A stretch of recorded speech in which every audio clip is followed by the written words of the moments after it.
Hello students, welcome all of you. और ecology की classes का जो हमारा वीडियो सेक्शन चल रहा है, इसी सेक्शन में आज के वीडियो में हम बात करने जा रहे हैं एडप्टेशंस इन प्लांट्स की। जो प्लांट्स हैं उनमें जो अनुकूलन होते हैं, उन अनुकूलन से जुड़ी हुई जो बातें हैं। स्पेसिफिकली अगर हम बात करें तो सिलेबस के पॉइंट ऑफ व्यू से देखें तो दो प्रकार की जो हैबिटाट फीचर्स हैं। एक तो जब पानी की काफ़ी ज़्यादा कमी हो जाए, एक तो ऐसा आवास जहाँ पे पानी बहुत कम हो, दैट आर जीरोफिटिक हैबिटाट। तो एक तो उनके एंगल से हमें अडप्टेशंस की बात करनी है, और दूसरा उसका रिवर्स कंडीशन जब पानी की बहुत ज़्यादा अधिकता हो, यानी कि जब एक प्रकार से देखा जाए तो जो हाइड्रोफिटिक लाइफ होती है, जो ऐसा प्लांट लाइफ जो बहुत ज़्यादा पानी, या हम कह सकेंगे पानी के अंदर मिलने वाले जो पौधे हैं, जलोद्भिद जिनको हम बोलते हैं, उनके अनुकूलन किस प्रकार के होते हैं। उन दोनों एक्सट्रीम चीज़ों को हम अडप्टेशंस का जो ये टॉपिक रहेगा उसमें हम डिस्कस करेंगे। पहले हम बात करेंगे जीरोफिटिक हैबिटाट्स से जुड़े हुए अडप्टेशंस की, और देन आफ्टर हम नेक्स्ट हाइड्रोफिटिक हैबिटाट्स से जुड़े हुए अडप्टेशंस को लेंगे।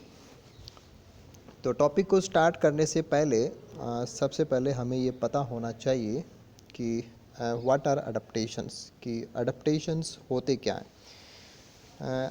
अगर हम बहुत ही साधारण से अर्थ में इस बात को कहना चाहें तो हमारे पास इसका डेफिनेशन ये होना चाहिए कि अडप्टेशंस के अंदर किसी भी ऑर्गेनिज्म के वो सभी फीचर्स या करैक्टर्स आ जाते हैं जिनकी वजह से वो किसी विशिष्ट प्रकार के आवास में, जैसे थोड़ा सा और अच्छा बोलें तो किसी विशिष्ट प्रकार के हैबिटाट में जो भी रिसोर्सेज उपलब्ध होते हैं उनको कंज्यूम कर सके, उनको यूटिलाइज कर सके और इजीली सरवाइव और रिप्रोड्यूस कर सके। तो अडप्टेशंस का जो कनेक्शन होता है, अडप्टेशन ऑर्गेनिज्म के खुद के करैक्टर होते हैं, लेकिन इनका जो लेना देना है वो होता है उस जीव की जो सर्वाइवनेस है और जो रिप्रोडक्टिवनेस है, यानी कि उसकी जो लाइफ की कंटिन्यूटी होती है, कि कोई भी जीव कितना अच्छे से सर्वाइव कर पाएगा या कितने अच्छे से रिप्रोड्यूस कर पाएगा, या दोनों चीज़ों को सम्मिलित रूप से कहें तो वो कितनी एफिशिएंसी के साथ में अपनी लाइफ का जो गोल है, गोल का मतलब वो खुद भी ग्रो करे और अगली पीढ़ी को भी वो लेकर के आए। क्योंकि वेरी फास्टली हमने जब इकोलॉजी की बातें स्टार्ट की थी तो वहाँ पे ये बातें हुई थी कि इकोलॉजी में अकेले जीव का कोई ज़्यादा महत्व नहीं होता है जब तक कि वो सरवाइव और रिप्रोड्यूस करके अगली प्रोजेनी को नहीं लाता है। और उसके बाद में तो हमने पॉपुलेशन इकोलॉजी में भी काफ़ी बातें की हैं, तो वहाँ पर भी हमें समझ में आ चुकी हैं बातें कि जो नेक्स्ट जनरेशन है, जो पॉपुलेशन है, ऑफस्प्रिंग्स को जो बनाना होता है, वो ऑर्गेनिज्म के प्राइम जो मोटो होते हैं लाइफ के, उनमें इंक्लूड होता है। तो ये अडप्टेशन एक प्रकार का सहारा है। जो भी जीव होंगे, चाहे वो एनिमल हो, प्लांट हो, कैसे भी ऑर्गेनिज्म हो, चाहे वो किसी भी प्रकार के हैबिटाट में मिलते हों, उनकी लाइफ को सपोर्ट करने के लिए उनमें मिलने वाले जो स्पेशल करैक्टर्स होते हैं, जो विशिष्टताएं होती हैं, उनको हम अडप्टेशंस बोल सकते हैं। अब यहाँ पे दूसरा बात ये भी हमें समझना है कि ये अडप्टेशंस कैसे होते होंगे, या अडप्टेशंस में कौन सी चीज़ें आती होंगी। तो अडप्टेशंस के क्राइटेरिया जो होगा कि हम इसमें किन किन चीज़ों को शामिल करें, तो हमें ये ध्यान दे लेना है यहाँ पे। अडप्टेशंस के अंदर वो सभी चीज़ें आ जाती हैं जो जीव के लिए सहायक होती हैं सरवाइव करने में। अब वो सभी का मतलब ये है कि उसकी मॉर्फोलॉजी से जुड़ी हुई चीज़ें भी आ सकती हैं, उसकी स्ट्रक्चर से जुड़ी हुई भी आ सकती हैं, उसकी बॉडी का डिज़ाइन है उससे जुड़ी हुई भी आ सकती हैं, उसके एनाटॉमी की फीचर्स भी आ सकती हैं, उसकी फिजियोलॉजी के भी आ सकते हैं, उसके कोई ख़ास प्रोटीन अगर हैं, ख़ास एंजाइम्स हैं, तो बायोकेमिस्ट्री का जो लेवल है वो भी यहाँ पे अडप्टेशंस में काउंट हो सकता है। कोई ख़ास जीन यहाँ पे हैं तो वो एक जेनेटिक लेवल है, वो भी हमें काम आ सकता है। अगर कोई ख़ास पर्टिकुलर कंपाउंड है बायोमोलिक्यूल है जो उसको किसी से बचाता है, उसकी ग्रेजिंग से बचाता हो, प्रेडेशन से बचाता है, या और किसी भी तरीके से उसके काम आता है। तो ऐसे बायोमोलिक्यूल भी उसके अडेप्टेशंस में काउंट हो सकते हैं। तो अडेप्टेशन एक सामान्य शब्द ज़रूर है, लेकिन इसका एरिया काफ़ी विस्तृत है। ब्रॉड एरिया के देखें तो हम बाहर से जो दिखता है वो करैक्टर भी ले सकते हैं, अंदर जो एनाटोमी है वो भी ले सकते हैं, physiology, biochemistry, genetic level, cytological level, histological level, there are so many levels, जहाँ हर बॉडी के हर लेवल के ऊपर ऐसा कुछ भी हो जो ऑर्गेनिज्म को सर्वाइव और रिप्रोड्यूस करने में काम आता है, that will be called as adaptation. लेकिन हमें इकोलॉजी के पॉइंट ऑफ व्यू से और हमारे सब्जेक्ट के पॉइंट ऑफ व्यू से काफ़ी ज़्यादा डिटेल में नहीं जाना है। हमें जो मेन अडेप्टिव फीचर्स जो होती हैं, जो हम मोस्टली बाहर से मॉर्फोलॉजिकल या जो एनाटॉमिकल या कुछ एक जो फिजियोलॉजिकल बातें हैं वो हम यहाँ पे लेंगे। इसके बाद में जो बात थी कि वाई दे आर यूज़फुल, कि अडेप्टेशन ऑर्गेनिज्म के लिए यूज़फुल क्यों होते हैं। तो एक लाइन में हम ऐसे कह सकते हैं कि ऑर्गेनिज्म कहीं ना कहीं पाया जाता है। अब कहीं ना कहीं पाया जाता है, इसका मतलब ये है कि वो किसी न किसी हैबिटाट में मिलता है वो किसी न किसी इकोसिस्टम में पाया जाता है। अब जहाँ पे भी ऑर्गेनिज्म रहेगा उसको उसी जगह पे मिलने वाले रिसोर्सेज को कंज्यूम करना होता है।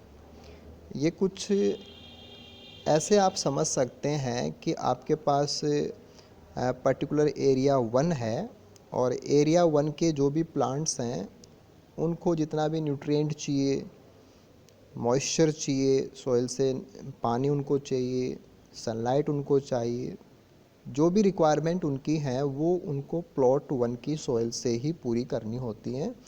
ऐसा नहीं कि वो प्लॉट 2 में से लाइट को ले लेंगे या प्लॉट 2 में से वो न्यूट्रिएंट को ले लेंगे या पानी को ले लेंगे, ऐसा नहीं है।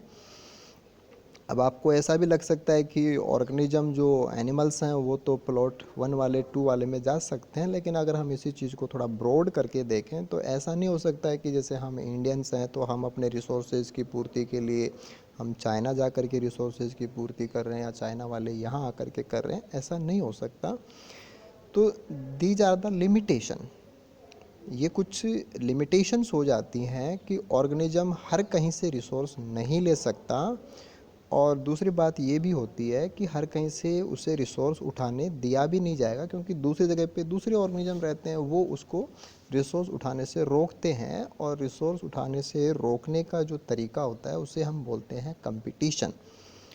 तो डेफिनेटली हमारा रिजल्ट ये आता है कि जहाँ भी ऑर्गेनिज्म सर्वाइव कर रहा है, लिविंग जहाँ कर रहा है, जहाँ वो पाया जाता है, उसी हैबिटाट में जो भी रिसोर्स मिलते हैं, चाहे वहाँ पे कम रिसोर्स हो तो कम से काम चलाना पड़ता है, अच्छे रिसोर्सेज हैं तो उनके अकॉर्डिंग उसको वहाँ से यूटिलाइज़ करना होता है। तो they have to depend on particular type of ecosystem और पर्टिकुलर टाइप ऑफ हैबिटाट। तो this is the extreme limitation, कि सबसे बड़ी सीमा ये हो जाती है कि जहाँ पाया जाता है वहाँ जो मिलता है उसी पे ज़िंदा रहना होता है। अब ये भी इतनी सी बात से काम नहीं चलता है। दूसरी प्रॉब्लम क्या आती है कि जहाँ भी वो पाया जा रहा है वहाँ पे उसके जैसे और भी पाए जाते हैं, तो उसी स्पीसीज़ का पॉपुलेशन वहाँ पे है तो उनकी भी रिक्वायरमेंट उनके जैसी है, सेम है, तो उनके साथ उनका इंट्रा स्पेसिफिक कंपटीशन चल रहा होता है। अब ओनली पॉपुलेशन तो किसी की भी नहीं होती है, वो किसी न किसी कम्युनिटी का हिस्सा होते हैं, दूसरी स्पीसीज़ के इंडिविजुअल भी वहाँ रहते हैं, तो उनके साथ भी compete करना होता है। तो रिसोर्सेज को लेकर के अपने जैसे स्पीसीज के जीवों के साथ और दूसरी स्पीसीज के जीवों के साथ उसको स्ट्रगल करना होता है। और स्ट्रगल का बिल्कुल सिंपल जो मैसेज है वो ये होता है कि बाकी जितना रिसोर्स उठाते हैं उसकी तुलना में किसी जीव को अपनी रिक्वायरमेंट के अकॉर्डिंग रिसोर्स उठाना आना चाहिए। और रिसोर्स उठाना आना चाहिए तो ये चाहने से नहीं होता, ये उसके पास उठाने के तरीके होने चाहिए, और इन तरीक़ों का नाम ही अडेप्टेशन होता है।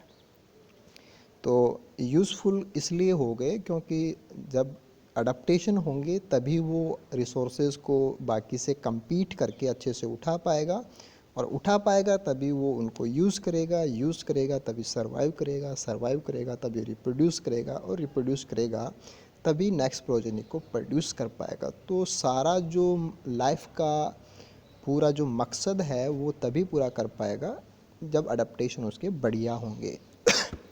तो this is the simple logic और सिंपल क्लू, और जिसके बिना कोई सर्वाइव ही नहीं कर सकता, कोई रिप्रोड्यूस ही नहीं कर सकता, दैट इज़ द अडेप्टेशन। कि अडेप्टेशन होंगे तो वो सब कुछ कर सकता है। और अडेप्टेशन कमज़ोर हैं, बाकी से कमज़ोर हैं, तो भी वो पिछड़ जाएगा और वो ना तो फूड सही से ले पाएगा, हो सकता है कि रिप्रोड्यूस ना कर पाए, और हो सकता है कि वो ऑफस्प्रिंग ना बना पाए। तो they are highly useful for survive and reproduction, और वी कैन से कि लाइफ इनके बिना हो ही नहीं सकती। अडेप्टेशन है तो लाइफ विल कंटिन्यू, और अडेप्टेशंस अगर पुअर हैं तो there is no any guarantee नहीं है कि वो सर्वाइव कर पाएगा, गारंटी नहीं है कि वो रिप्रोड्यूस कर पाएगा। तो these are the extreme things.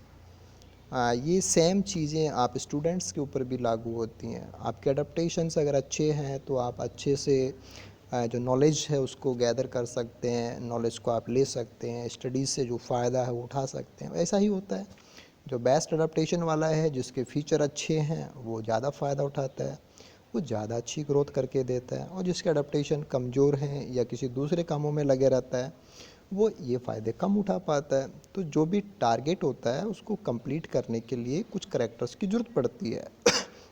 ऐसे ही लाइफ को कंप्लीट करना जीवों का टारगेट है, और उसको कंप्लीट करना इतना आसान नहीं होता जब तक कि अडेप्टेशन वहाँ के अकॉर्डिंग ना हो जहाँ वो पाया जाता है। तो they are so important for life. इसके बाद में बात आती है कि ऑर्गेनिज्म के पास ये अडेप्टेशन आते कहाँ से हैं, वेयर फ्रॉम दे कम। कि अडेप्टेशन उसके पास कहाँ से आए, क्या किसी ने उसको गिफ्ट में दिए हैं? नहीं। या कि कहीं से वो लेकर के आया है? नहीं। ये सब जेनेटिकली होते हैं, मोस्टली ये जेनेटिक होते हैं। बाकी बाद में ऑर्गेनिज्म इनको डेवलप भी करता है।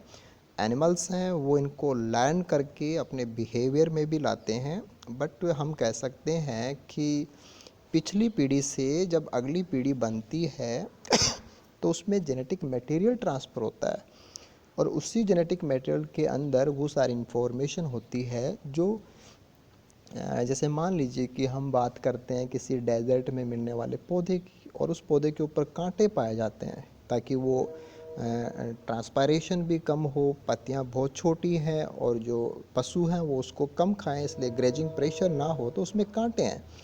अब कांटा एक प्रकार का अडप्टेशन है, spine, the formation of spine और spine in nature, this is a xerophytic adaptation. तो उसके पास कांटा कहाँ से आया? जो पहली बार अगर कोई पौधा ग्रो करता है तो पहली बार में उस पर कांटे आने लग जाते हैं, तो ये कांटे उसके पास कहाँ से आए? तो वेरी सिंपल, ये उसके जेनेटिक मटेरियल में इंफॉर्मेशन है। जैसे आप कहें कि भैंस के ऊपर सींग कहाँ से आए, तो that is the genetic material. ऐसे हम कहें कि हमारे पास दिमाग कहाँ से आया, तो that is the genetic material. तो जो भी करैक्टर्स हैं उनमें से बहुत सारे तो ऐसे हैं जिनका इंफॉर्मेशन हमारे जीनोम के अंदर प्रेजेंट होता है। तो वेयर फ्रॉम दे कम, हम कह सकते हैं कि हमारे पिछली पीढ़ी के जो एंसेस्टर्स हैं उनसे बार बार इवोल्यूशन में ये और ज़्यादा अच्छे होते हुए करैक्टर्स हैं वो और आगे जाते जा रहे हैं। तो they are coming from our ancestry, कि जो पूर्वज हैं उनसे अगली पीढ़ी में इवोल्यूशन के द्वारा और अच्छा बन करके, अगली बार और अच्छा बन करके, ऐसे ये ट्रांसफ़र होते रहता है।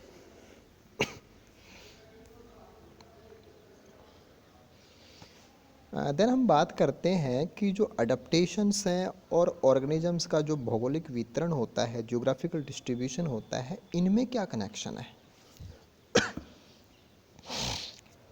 जैसे मान लीजिए कि कोई बच्चा ये कहे कि अगर मैं ऐसी जगह होता तो मैं ये कर देता। ऐसा बहुत बार कह देते हैं बच्चे। अब ऐसा कहने के पीछे वो क्या क्या कहना चाह रहा है? वो ये कहना चाह रहा है कि अगर मुझे पर्टिकुलर टाइप का एनवायरनमेंट मिलता तो मैं आज जैसा हूँ वैसा ना हो करके कहीं और अच्छा जो हो सकता था वो मैं हो जाता। इट मीन्स उसके करैक्टर जो डेवलप हुए वो उन कंडीशंस के कारण से ऐसे रह गए। तो सेम चीज़ जीवों के ऊपर लागू होती है कि अगर किसी के करैक्टर्स जो अडेप्टेशंस के रूप में हैं वो जियोग्राफिकल डिस्ट्रीब्यूशन के ऊपर भी डिपेंड कराते हैं। और इसको हम उल्टा भी बोल सकते हैं कि कोई जीव उन जियोग्राफिकल एरिया में ही मिलेगा जहाँ के लायक उसके अडप्टेशंस होते हैं।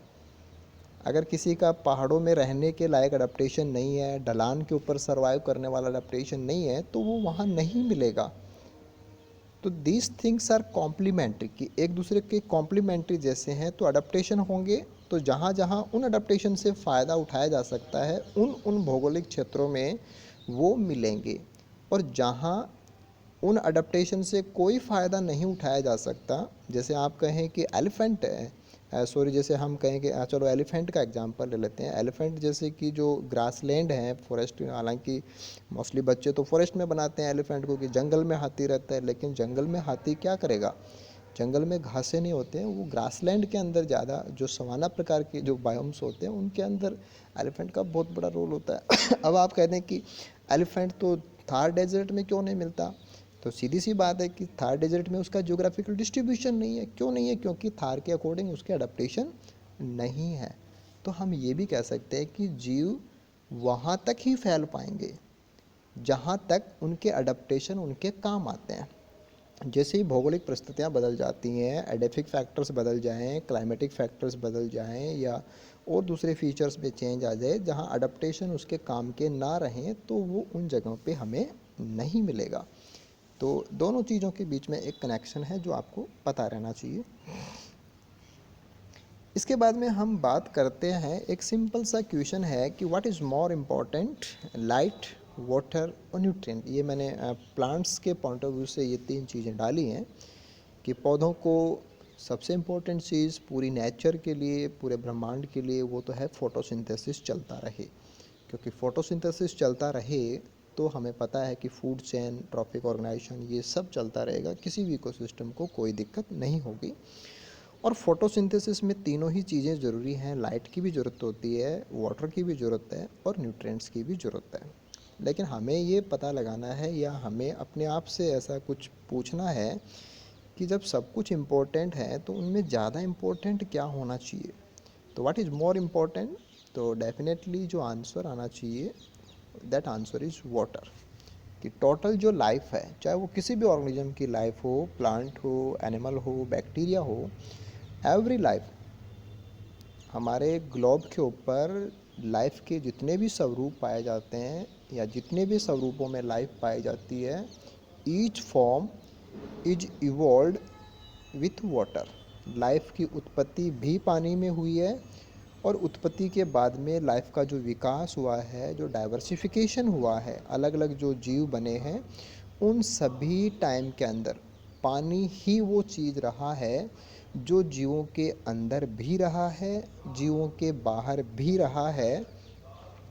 और अगर आप थोड़ा सा और इसमें अपने आप को जोड़ें तो आपको ये भी पता लग जाएगा कि सभी जीवों में से, ग्लोब के सभी जीवों में से, पानी एक ऐसी चीज़ है जो एंटर भी करता है और ऑर्गेनिज्म में से आउट भी होता है। सिमिलरली वाटर इतना इम्पोर्टेंट है कि पूरे ग्लोब के सभी प्रकार के इकोसिस्टम्स के, चाहे उसका एटमॉस्फेयर हो, चाहे उसका लिथोस्फीयर हो, चाहे उसका बायोस्फीयर हो, सभी प्रकार के स्फीयर्स को इंटरकनेक्ट करता है। This is the hydrosphere. तो this is the ultimate thing जो पूरे ग्लोब की लाइफ को जोड़ती है, ऑर्गेनिज्म की लाइफ को जोड़ती है, सेल के अंदर का पूरा मैकेनिज्म, पूरा मशीनरी, उसका फंक्शनलिटी, उसकी जो प्रॉपर फंक्शनिंग है, उन सब को चलाती है।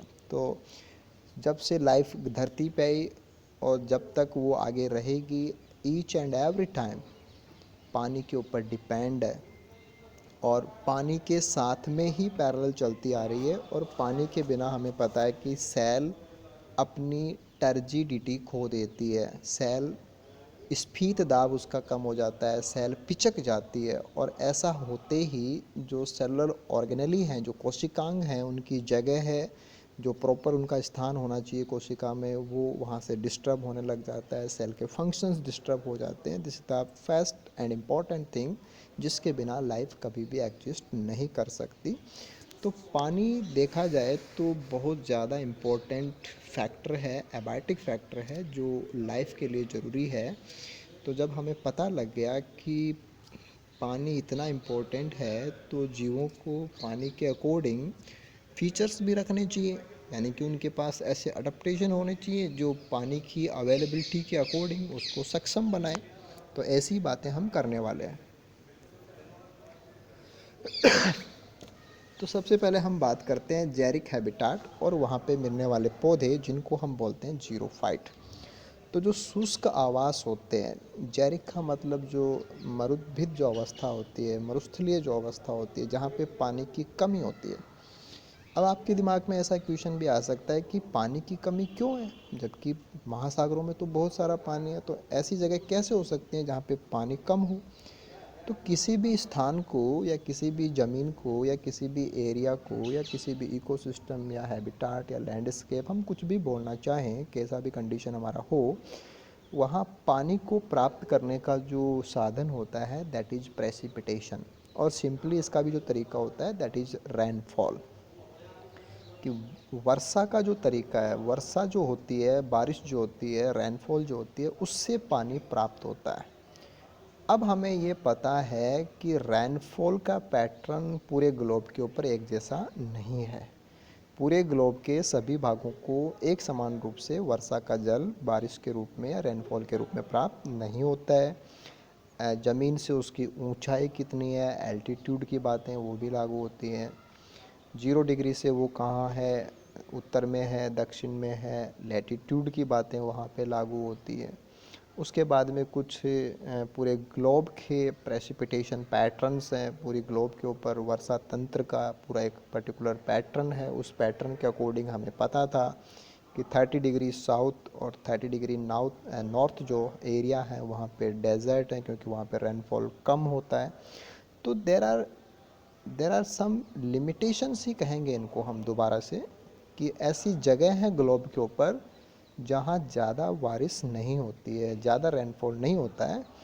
अब रेनफॉल होगा ही नहीं, जब रेन रिसीव ही नहीं होगी तो वहाँ पे धीरे धीरे, ऐसा तो है नहीं कि जब हम बात कर रहे हैं तभी रेन नहीं हुई, ऐसा रेन का नहीं होना तो वहाँ कई हज़ारों सालों से चल रहा है। तो हम क्या कहेंगे कि ऐसी जगह पे पिछले लंबे समय से ज़्यादा रेन रिसीव नहीं हुई है, तो वहाँ पे सॉइल के अंदर, इवन एटमॉस्फेयर के अंदर, और एक एक्सट्रीम लेवल की बात करें तो ऑर्गेनिजम्स के अंदर भी पानी की अमाउंट है वो काफ़ी कम रहती है। तो दीज कंडीशन जहाँ सॉइल में वाटर डेफिशिएंसी बनी रहती है दैट आर जेरिक हैबिटाट, जहाँ पे रेनफॉल कम रहती है। अब रेनफॉल कम रहने से बाकी चीज़ें उसके अकॉर्डिंग अपने आप हो जाती हैं, क्योंकि हमने स्टार्टिंग में कहा था कि एबायोटिक फैक्टर्स हैं वो आपस में इंटरेक्ट भी होते हैं और एक दूसरे को इन्फ्लुएंस भी करते हैं। अब रेनफॉल कम होगी तो टेम्परेचर के ऊपर भी फ़र्क पड़ता है, वो ज़्यादा रहेगा, रिलेटिव ह्यूमिडिटी भी कम रहेगी। तो ऐसी बहुत सारी चीज़ें हैं। सॉइल का जो टेक्सचर है वो भी अलग हो जाता है, सॉइल की जो हवा के साथ इधर उधर शिफ्ट होने की प्रवृत्ति है वो भी बढ़ जाती है, सॉल्ट कंसंट्रेशन भी बढ़ सकती है। तो और दूसरी चीज़ें भी सेकेंडरी रूप से वहाँ पे काम करने लग जाती हैं, और जो आवास है वो जीवों के लिए ज़्यादा सूटेबल नहीं होता। ऐसे आवास होते हैं जीरोफिटिक आवास और जेरिक हैबिटाट, और यहाँ पे जो पौधे मिलते हैं उनको बोलते हैं हम जीरोफाइट्स। तो अब हम जीरोफाइट्स के बारे में ही बातें करने वाले हैं। तो सबसे पहले हम बात करते हैं अडप्टेशंस इन जीरोफाइट्स, कि जीरोफाइट्स में कौन से अडप्टेशंस हमें देखने को मिलेंगे। सबसे पहली कैटेगरी जो मैंने यहाँ पे इन स्लाइड्स में डाली है वो है लाइफ को लेकर के, कि जीरोफिटिक प्लांट्स में लाइफ है वो किन फॉर्म्स में हो सकती है। सबसे पहले हम बात करते हैं एफीमेरल्स। एफीमेरल्स एक प्रकार का टेक्निकल क्राइटेरिया है, एक ऐसा टेक्निकल शब्द है जो किसी खास प्रकार के पौधों के लिए इस्तेमाल होता है। एफीमेरल्स में हम उन पौधों को लेते हैं जो अपनी लाइफ को कुछ महीनों में कंप्लीट कर लेते हैं। अब ये बात आती है कि इनकी लाइफ वो कौन से महीने होते हैं जिनमें पूरी हो जाती है।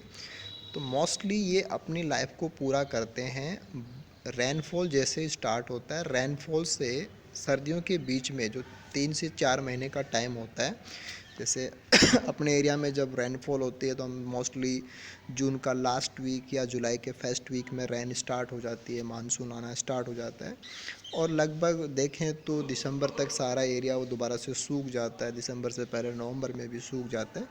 तो ये जो जुलाई से लेकर के नवंबर दिसंबर तक का टाइम हुआ, इसमें 3 4 या 5 6 महीने थोड़ा सा एक टाइम रहा कि जब तक सॉइल में मॉइस्चर है तब तक अपनी लाइफ को वो कंप्लीट कर देते हैं। जैसे ही मॉइस्चर कम होने लग जाता है पौधे सूख जाते हैं।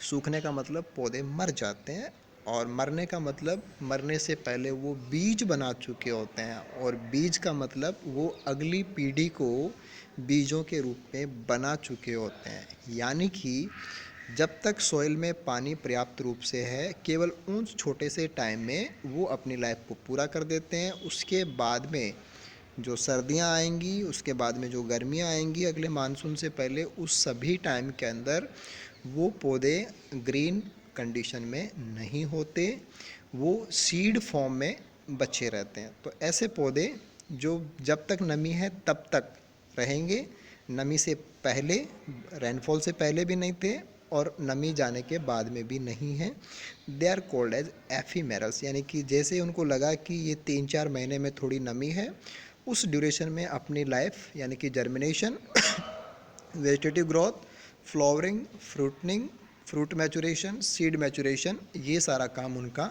3 से 4 महीने में हो जाता है। और जब हम पश्चिमी राजस्थान की बात करें, डेजर्ट एरिया की बात करें, तो वहाँ पे तो कुछ ऐसे पौधे भी हैं जो 1 महीने से भी कम टाइम के अंदर अपनी लाइफ को पूरा कर देते हैं। तो सच टाइप ऑफ प्लांट जो पानी की कमी होने से पहले पहले अपने लाइफ को फिनिश कर देते हैं, दे आर कॉल्ड एज एफीमेरल्स। तो देखा जाए तो ये स्मार्ट प्लांट्स हैं।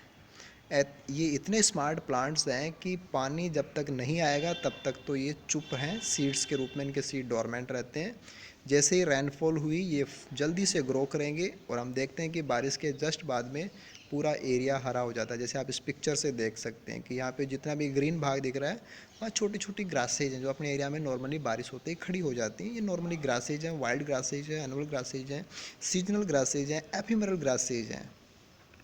और जैसे ही नवंबर का महीना आएगा या उससे पहले अक्टूबर का आएगा, उसमें सारा एरिया सूख चुका होता है और सारे पौधे बीज बना करके वापस से साइलेंट हो चुके होते हैं। तो this category is called as ephemeral plants. यानी कि पानी का अवेलेबिलिटी सॉइल में जब तक है बस इनका लाइफ उतने ही टाइम में कंप्लीट हो जाता है। उसके आगे और उससे पहले बाद में ये केवल सीड्स के रूप में सर्वाइव करते हैं। They are called as ephemerals. इसके बाद में दूसरे पौधे आते हैं, they are called as succulents. Succulents को हम बोलते हैं मांसलोद्भिद। मांसल प्रकार के होते हैं। अब आपको ध्यान रखना चाहिए क्योंकि ये एडाप्टेशंस और इनसे जुड़ी हुई चीज़ें कुछ ऐसी बातें होती हैं जो सेवरल कंपटीशन एग्ज़ाम्स में पूछे जाते हैं, तो हमें इनके मतलब भी पता होना चाहिए, इनसे जुड़ी हुई और बातें वो भी हमें पता होना चाहिए। सक्यूलेंट पौधों को हम बोलते हैं मांसलोद्भिद। मांसलोद्भिद बोलने का मतलब ये है कि इनका बॉडी गूदेदार होता है, मांसल जो होता है, मैसिव सा लगता है, ऐसे फूला हुआ सा, मोटा मोटा सा और पानी से भरा हुआ सा ऐसा लगता है। अब एक्चुअल में ये पौधे डेजर्ट में ही पाए जाते हैं, जीरोफिटिक आवासों में पाए जाते हैं, लेकिन इन्होंने अपनी बॉडी में कुछ अडप्टेशन कर लिए।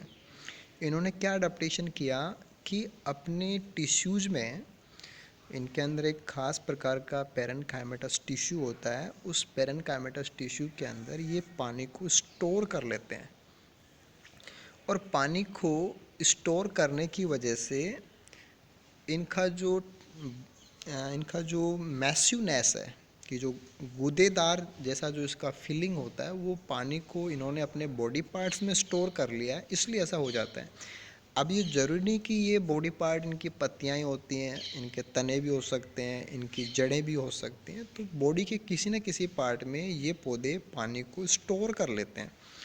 अब स्टोर करने का मतलब ये हो गया कि इन्होंने सॉइल में पानी जब मिला उस समय इन्होंने उठा लिया और उठा करके अपनी बॉडी के अंदर उसको स्टोर कर लिया, इसलिए ये मांसलोद्भिद कैटेगरी में आते हैं। और एक इसका दूसरी बात आपको हमेशा ये ध्यान रखनी है कि हम मांसलोद्भिद केवल उन्हीं पौधों को बोलते हैं जिनके इकाई आयतन में द्रव्यमान जो होता है वो ज़्यादा होता है, यानी कि इनके छोटे से पीस में वज़न ज़्यादा होगा। क्यों होगा? क्योंकि इन्होंने काफ़ी सारे पानी को स्टोर कर लिया होता है। तो यहाँ पे मैंने कुछ प्लांट्स के नाम डाले हैं, जैसे पहले पिक्चर के अंदर आप नागफनी की बात करें तो सीधा ओपन से डेलानी जो डेजर्ट हैबिटाट्स में आराम से ग्रो करता है, फिलोक्लेड का एग्जाम्पल भी है। Second one is the Euphorbia caducifolia जिसको हम डंडा थोर के रूप में जानते हैं, ये भी सकुलेंट का एग्जाम्पल है। नीचे वाले दोनों डायग्राम एस्पेरागस रेसिमोसस जो सतावर है उसके हैं। सतावर अपनी जड़ों के अंदर स्टोर करता है, तो उसकी जो ट्यूबरस जड़ें हैं वो आप देख सकते हैं जिनमें स्टोर करता है। इसी प्रकार से नेक्स्ट दिस इज एलोवेरा कि जिसको हम गवार पाठा या धृत कुमारी के रूप में जानते हैं, एलोवेरा। तो ये कुछ पौधे ऐसे थे जिनको हम सक्यूलेंट्स बोलते हैं। अब इनके साथ में कुछ और इंटरेस्टिंग बातें जो आपको इनके अडप्टिव फीचर्स के रूप में ध्यान रखनी है। दिमाग में जीरोफाइट का नाम आते ही ऐसा लगता है कि जैसे इनकी जड़ें बहुत गहराई तक जाती होंगी और ज़मीन की जो नीचे की परतें हैं वहाँ से भी ये पानी को उठा करके लाते होंगे, लेकिन सक्यूलेंट्स में ऐसा नहीं होता। सक्यूलेंट्स की जड़ें ज़्यादा गहराई तक नहीं जाती। इसकी तुलना में इनकी जड़ें फाइब्रस होती हैं, रेशेदार होती हैं और लगभग ज़मीन का जो लेवल है, जो हॉरिजॉन्टल लेवल होता है ग्राउंड सरफेस का, उसके लगभग समानांतर होती है। जैसे ही रेनफॉल होता है, जैसे ही थोड़ी सी नमी होती है, इनकी जड़ें जो बिल्कुल ज़मीन के नीचे समानांतर रूप से फैली रहती हैं वो खूब सारा पानी इकट्ठा करके इनके टिश्यूज़ में जमा कर देती हैं। तो इनके पास फाइब्रस रूट सिस्टम है जो सोइल की सरफेस में जस्ट थोड़ा सा सोइल की सरफेस से ठीक नीचे फैला रहता है, जो रैपिड एब्जॉर्प्शन ऑफ वाटर करता है। कब करता है? जब रेनफॉल होती है या पानी की अवेलेबिलिटी होती है। उसके बाद में सारा पानी स्टोर करके ये अपने बॉडी पार्ट्स में जमा कर देते हैं, चाहे वो स्टेम हो, लीफ हो या फिर वो रूट जैसा पार्ट हो। इसके बाद में प्लांट फिजियोलॉजी से भी एक पॉइंट आपको इनके लिए याद रखना है कि जो सक्यूलेंट प्लांट्स हैं they have a special type of carbon assimilation, कि कार्बन को एसिमिलेट करने का इनका जो तरीका होता है वो थोड़ा सा अलग होता है। कि इनके अंदर मिलने वाली मैकेनिज्म को हम बोलते हैं क्रैसुलेशन एसिड मेटाबॉलिज्म, CAM पाथवे। और क्रैसुलेशन एसिड मेटाबॉलिज्म जो पाथवे है उसमें हमें पता चलता है कि ये पौधे अपने स्टोमेटा को केवल रात में खोलते हैं और केवल रात में जो CO2 स्टोर होती है उसी से ये अपने डे के फोटोसिंथेसिस को परफॉर्म करते हैं। सनकन स्टोमेटा का पाया जाना, क्यूटिकल का पाया जाना, वैक्स कवरिंग का पाया जाना, पत्तियों का हाईली रिड्यूस होना, पत्तियों की जगह पे स्पाइन्स और ब्रिस्टल्स का बन जाना, स्टेम का मैसी होकर के पानी को स्टोर करना, फाइब्रस रूट्स का पाया जाना, दीज ऑल फीचर्स ये इनको जीरोफिटिक आवास में रहने के लायक बनाती है। अब ये भी पौधे वैसे ही हैं जो जीरोफिटिक हैं, तो ये उसी आवास में मिलेंगे, लेकिन इन्होंने पानी को स्टोर कर लिया। पानी को स्टोर कर लिया तो ये उससे अपने रिक्वायरमेंट को पूरा कर सकते हैं। दिन में स्टोमेटा खोलते हैं तो इनका पानी चला जाएगा, तो वो लॉस में ना जाए, इसलिए इन्होंने अपनी मैकेनिज्म चेंज कर ली कि ये क्रैसुलेशन ऐसा एसिड मेटाबॉलिज्म जिसको हम CAM पाथवे के रूप में जानते हैं उसके द्वारा ये प्रकाश संश्लेषण करते हैं। तो कुछ इंटरेस्टिंग बातें हैं जो सक्यूलेंट्स के रूप में आपको पता होनी चाहिए। इसके बाद में तीसरी कैटेगरी आती है ड्रॉथ रेजिस्टेंट। ये एक्सट्रीम कंडीशन है लाइफ की। देखो एफीमेरल्स में पौधों ने जैसे ही प्रॉब्लम हुई पानी की, उन्होंने सीड बना करके लाइफ को फिनिश कर दिया। जब पानी की कमी है उस समय पे लाइफ भी नहीं है, लाइफ केवल सीड में चलेगी, पौधे को ज़्यादा पानी की जरूरत नहीं है क्योंकि हरा पौधा था ही नहीं। सक्यूलेंट्स ने पानी को अपनी बॉडी में स्टोर कर लिया, अब उनको भी चिंता नहीं है। लेकिन ये वो हैं जो सक्यूलेंट नहीं है, ये मोस्टली ट्रीज़ एंड श्रब्स हैं, पेरिनियल श्रब्स हैं जो डेजर्ट एरिया में या जीरोफिटिक आवासों में पाए जाते हैं। ये वहाँ की एक्सट्रीम क्लाइमेटिक फीचर्स को फेस करते हैं, फेस करने के बावजूद भी वो वहाँ पे सरवाइव करते हैं। तो they are the real drought एंड्यूरर्स, एंड्यूर्स का मतलब सामना करना होता है कि साल भर उन विषम परिस्थितियों का ये सामना करते हैं। ड्रॉथ का इन पे फ़र्क नहीं पड़ता, पानी की कमी का इन पे फ़र्क नहीं पड़ता। They are called as drought resistant plants. तो इनका रूट सिस्टम काफ़ी स्ट्रॉन्ग होता है, टैप रूट, ब्रांच सिस्टम, और काफ़ी गहराई तक जड़ें जाती हैं। डीप डीप रूट्स इनमें पाई जाती हैं। टेबल फीडर्स हैं, ग्राउंड टेबल जो वाटर का होता है, ग्राउंड वाटर जो होता है वहाँ तक इनकी जड़ें जाती हैं, पानी को एब्जॉर्ब करती हैं। जैसे राजस्थान का जो खेजड़ी का पौधा है उसको टेबल फीडर काउंट करते हैं, क्योंकि उनकी जड़ें बहुत गहराई तक जाती हैं। पत्तियाँ बहुत ही रिड्यूस हो जाती हैं, साइज़ में छोटी हो जाती हैं, कुछ समय के लिए होती हैं, बाद में झड़ भी जाती हैं, जैसे कि हम कैर के पौधों में देखते हैं, लेप्टाडीनिया में देखते हैं, हम खीप के पौधों में देखते हैं। स्पाइंस की फॉर्मेशन यहाँ पे होती है, बॉडी के अंदर रेजिन, टैनिन, ये सब इनमें पाया जाता है। तो these are the shrubs under trees and trees. ये तीनों कैटेगरी के पौधे होंगे जिनमें कुछ खास अडेप्टेशंस पाए जाते हैं जो ट्रांसपायरेशनल लॉस को मिनिमाइज़ करने के होते हैं। मोस्टली जितने भी अडेप्टेशन इनके पास होते हैं उनकी वजह से ये पानी का लॉस कम से कम कैसे किया जाए, क्योंकि ना तो ये एफीमेरल हैं, एरिया छोड़ के नहीं जा सकते, ना ये बॉडी में कहीं स्टोर कर सकते हैं क्योंकि सक्यूलेंट नहीं है, इनके पास कोई ऑप्शन नहीं है केवल सामना करने के। तो they have some specific features जिनको हम आगे लेंगे कि एनाटॉमिकल फीचर्स में और मॉर्फोलॉजिकल फीचर्स में क्या बातें हो सकती हैं, वो सब इनके साथ जुड़ी होती हैं। तो दे आर द प्लांट जो थ्रू आउट द ईयर, साल भर एक्सट्रीम कंडीशंस को फेस करते हैं। दे आर कॉल्ड एज एंड्यूरर्स और drought resistant plants.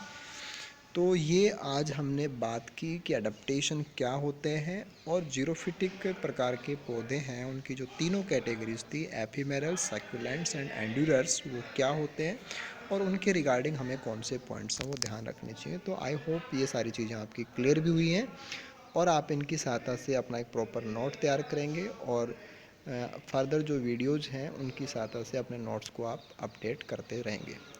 Okay then, thank you so much.